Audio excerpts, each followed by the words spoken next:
Ըստ բաց պաշտոնական աղբյուրների Հայաստանի Հանրապետությունում պետական գրանցում ստացել է 3969 տեսակի տեղ,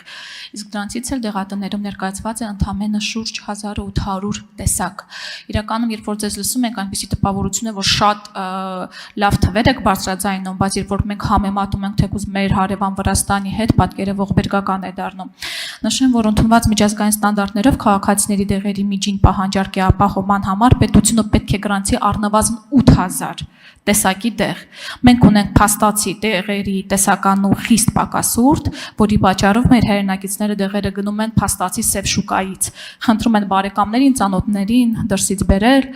եւ հաճախ անհարմար վիճակում գտնվել։ Միաժամանակ գումարված զուգահեռ ներմուծման միջոցով թույլատրված եւս 3000 տեսակ։ Արձանագրենք, որ Վրաստանում դեղերը նույնպես, ինչպես նշեցի, որ բավական ավելի էժան են ու նույնիսկ տեսականին ավելի լայն։ Իհարկե համեմատությունը, որ տանում եմ եվրոպական երկրների հետ տանելը առհասարակ իմաստ չունի։ Հիմա հարցս Տիկին Բադալյան, ձեր պատգամավորական աշխատանքի ընթացքում արդյոք այս խնդիրներին քննարկումներ եղել են թե ոչ, իսկ եթե եղել են, ինչ լուծումներ է գտել, որովհետև փաստացի լուծումներ չկան, իրավիճակը խնդրահարույց է։ Շնորհակալ եմ։ Շնորհակալ եմ հարցի համար, Տիկին Հովսեփյան, ուրեմն սա բավականին զգայուն հարց է իրականում դեղերի հարցը եւ Վրաստանի հետ համեմատությամբ այո դեղերի գների հետ կապված էլ մենք ունենք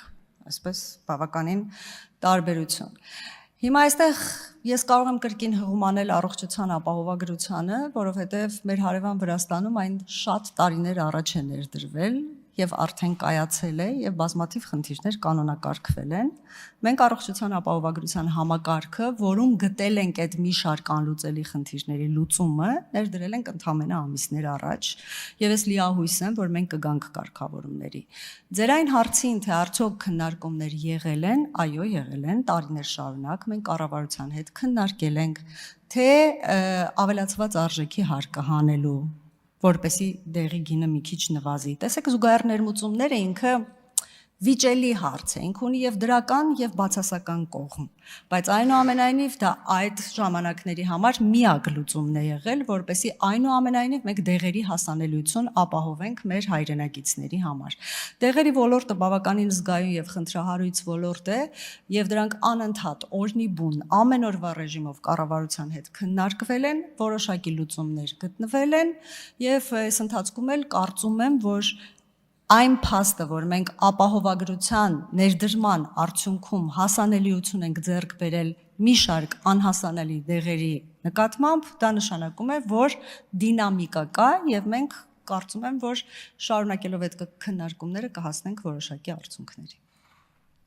Արձագանք։ Ճիշտ ասած, ես չեմ կարողանում չտալ այս հարցերը ընտանիքում ինձ չեն ների, առողջապահության համակարգից են բոլորը։ Հետևաբար առաջին ձեռքից եմ ծանոթ առողջապահության համակարգի խնդիրներին, համակարգային խնդիրներին, բայց փաստացի արձանագրեցիք, որ զբաղվում եք, քննարկել եք այդ հարցերը, բայց լուծումները բավարարեցնող չեն, որովհետև վերջնական պատկերը տխուր է։ Հայաստանում հատկապես բարձր թողի նաև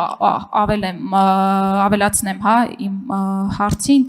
որ Հայաստանում բարձր թողի է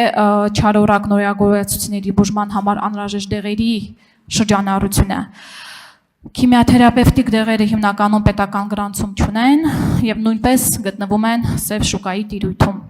Թե ինչքանով են անվտանգ եւ որակական հատկանիշներով պիտանելի, դրանք բուժման համար թողնված է պատահականության եւ այսպես ասենք բախտի կմահաճույքին։ Ինչ քայլեր եք ձեռնարկելու այս ուղղությամբ եւս շնորհակալ եմ։ Շնորհակալություն, բազմաթիվ քայլեր արդեն ձեռնարկվել են եւ ես իմ ելույթում նշեցի եւ նաեւ հարց ու պատասխանի ընթացքում եւ հիմա եւս մեկ անգամ կրկնեմ, այո, այն որ քիմիոթերապիայի մեջ կիրառվող դեղերը անհասանելի են եւ ձեռք ենք բերել շուկայից, այդ թվում ես անձամբ մենք այդ հարցը մասնակիորեն լուծել ենք։ Նույնիսկ ամենատարածված, ամենակիրառվող դեղերը հնարավոր չէր ձեռք բերել։ Այսօր դրանք տրամադրում է պետությունը, փոխհատուցվում է պետության կողմից։ Իհարկե կան դեռ մի շարք պրեպարատներ, որոնք շարունակում են անհասանելի մնալ, բայց ես հավատացնում եմ, որ քայլեր այդ ուղղությամբ արվում են։ Եվ նաև արվում են, այնուամենայնիվ ճկուն է համակարգը այս պահին գործում, որովհետև առողջապահության նախարարությունը նաև քաղաքացու հետ, որ դրա կարիքը ունի համաձայնություն, այսինքն եթե դու դրսից պիտի բերես այդ տեղը, որովհետև Հայաստանում գրանցված չէ, որովհետև հնարավոր չէ գնել, միևնույն է փոխհատուցման համակարգ գոյություն ունի, այսինքն ինչ հնարավոր է արվում է։ Ինչ վերաբերում է դեղերի գրանցմանը Հայաստանի Հանրապետությունում, այստեղ էլի առաջընթաց ունենք, ես իհարկե թվային արդյունքները այս պահին չեմ կարող ասել, բայց եզրափակիչի ելույթում վստահաբար ձեզ հստակ թվերը կտամ դրա, բայց տարբերությունը էլի ակնհայտ է այս տարիների ընթացքում։ Քանի գրանցված տեղ կար մինչև 2018-ը, քանի գրանցված տեղ ունենք մենք այսօր։ Ինչ վերաբերում է ներկայացուցչությունների Հայաստանում լինելուն, այստեղ էլ բանակցությունների հարց է եւ կրկին այստեղ մեծագույն խնդիրը շուկայի փոքրությունն է իհարկե եւ նաեւ